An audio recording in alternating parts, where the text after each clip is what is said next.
Day has finally come. Dave's new album, The Boy Who Played the Harp. Was it a disappointment? Spoiler alert, no. Was it better than Psychodrama or We're All Alone in This Together? It was definitely better than We're All Alone in This Together. Psychodrama's pretty timeless, but I'm gonna have to say this was actually better, in my opinion anyway. But I still don't know. Ugh, it's so hard because Psychodrama had some really good songs on it.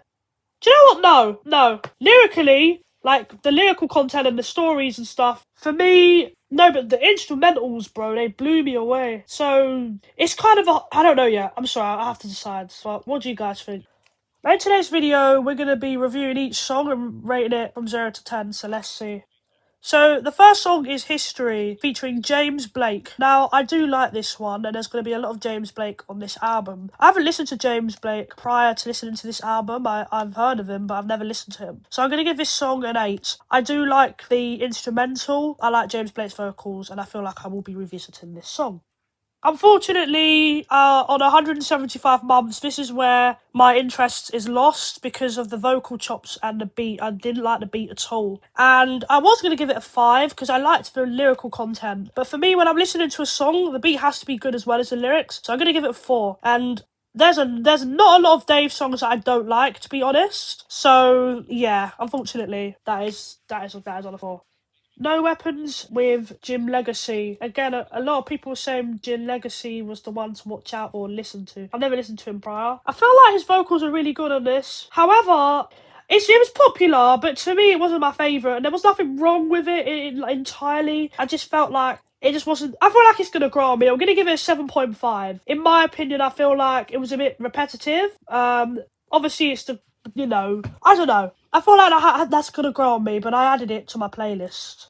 Chapter 16 is my favourite, featuring Kano. It's very conversational, like how we had Jay Huss and Dave in Disaster. That's why I feel like Psychodrama was better, because there was a lot of timeless songs on that album. But for me, I'll decide near the end of the video. But this was a really good. This had piano in. They were just chatting. They would sometimes rap at the same time, so their lyrics would start overlapping. It was really good. I like this song. It was amazing. It was a good song. My favourite off the album. I'm giving it a straight 10. I feel like if you want to get into if you want to start this album, obviously start at the beginning, but if you really want to start, if you really want to add things to your playlist, you need to add this one into your playlist. It's so good. Kano and Dave, I didn't even realise how well they worked together. And it's just amazing. It's amazing, bro. That's all I've got to say.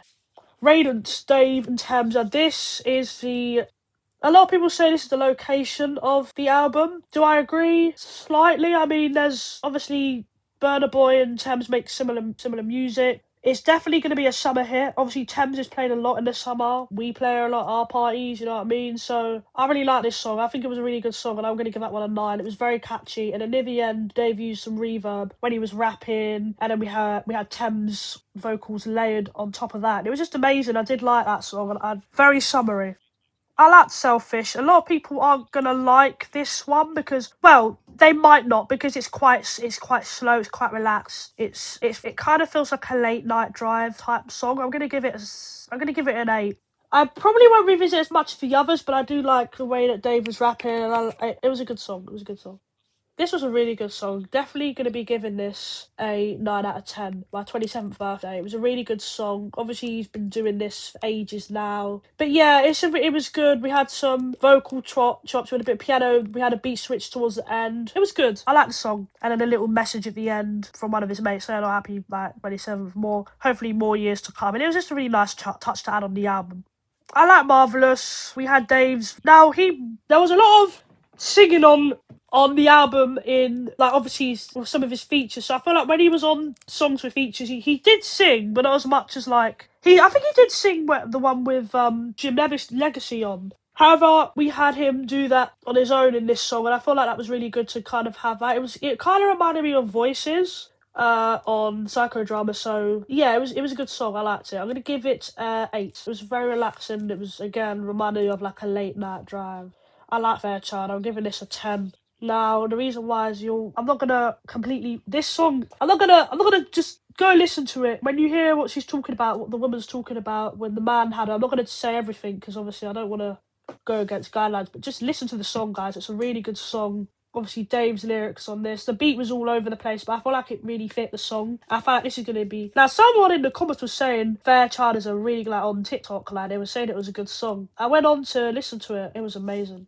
Now, The Boy Who Played the Harp is the last song on the album. Very good song, obviously. We had a couple songs with the harp in, so I liked how this song was very harp focused at the end. Obviously, this is a biblical reference, but I feel like it's also a musical reference as well. We had the harp, and I feel like the it's very catchy, the melody that it was playing. So it's definitely going to be a 10 from me. Now, this album was amazing. Not only was it catchy, I feel like it's quite summery, but some of the songs, they sounded bleak.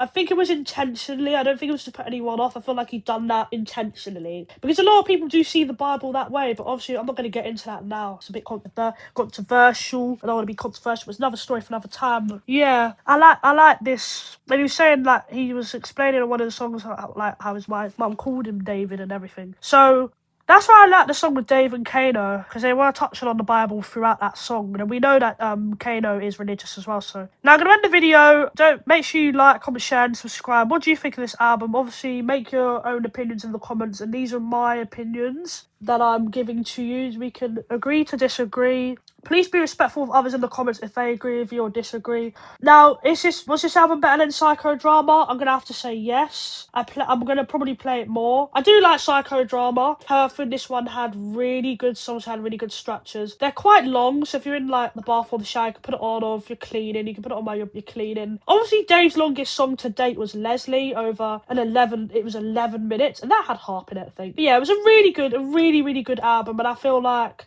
it is, out of the albums I've heard this year, it might be one of my favourites, right next to Central C's album, Can't Rush Greatness. I really did like that one. And AJ Tracy's album was quite good as well. But this album was good, guys. Stay safe, and I'll see you guys in the next video. There was no video last Friday. I do apologise. I just wasn't really in the right mind. I didn't have the motivation to post anything, but hopefully I will be posting things. It was because I was making a beat and GarageBand was just being annoying, so I didn't really have time to get it out, and I don't like rushing beats, so hopefully next week I'll get one out to you. But obviously Christmas is coming up soon, so I'll do some plans for then. There's going to be a Christmas medley, however I don't know what it's going to be yet, so yeah, see you guys very soon.